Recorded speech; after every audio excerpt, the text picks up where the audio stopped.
यह तो हम सभी जानते हैं कि महान ज्ञानी लंकापति और असुर राज रावण की मृत्यु का कारण माता सीता थी, लेकिन आपको जानकर आश्चर्य होगा कि यह सब पहले से ही तय था।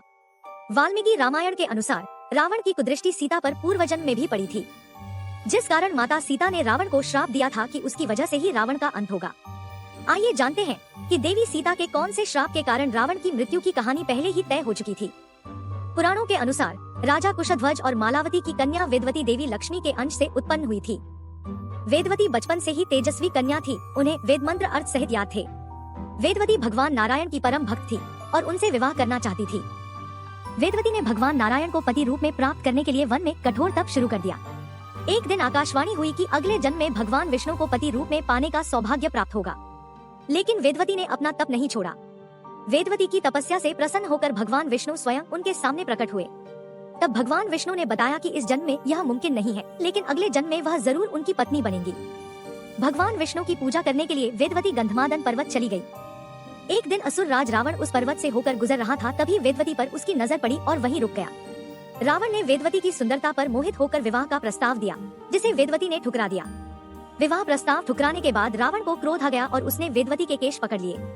रावण उनका जबरनशील भंग करने की कोशिश करने लगा। देवी ने अपने तपोबल से कुछ समय के लिए रावण को जड़ बना दिया और पर्वत से कूदकर प्राण त्याग दिए। क्रोधित वेदवती ने प्राण त्यागने से पहले रावण को श्राप दिया कि एक दिन वह उसकी मृत्यु का कारण बनेगी। भगवान विष्णु के वरदान से अगले जन्म में वेदवती देवी सीता हुई। सीता हरण के कारण रावण भगवान विष्णु के अवतार भगवान राम के हाथों अपने सगे संबंधियों के साथ मारा गया। दशानन रावण का नाश परस्त्री हरण ही नहीं, अपनी पुत्री पर बुरी नजर डालने के चलते हुआ था। वाल्मीकि रामायण के मुताबिक माता सीता का जन्म राजा जनक की ओर से बारिश के लिए चलाए गए हल से टकराकर निकले घड़े से हुआ था, लेकिन वह जनक पुत्री होने से पहले रावण पुत्री थी। असल में सीता रावण और मंदोदरी की बेटी थी। वेदवती के श्राप का असर समझकर रावण ने जन्म लेते ही पुत्री को सागर में फिकवा दिया।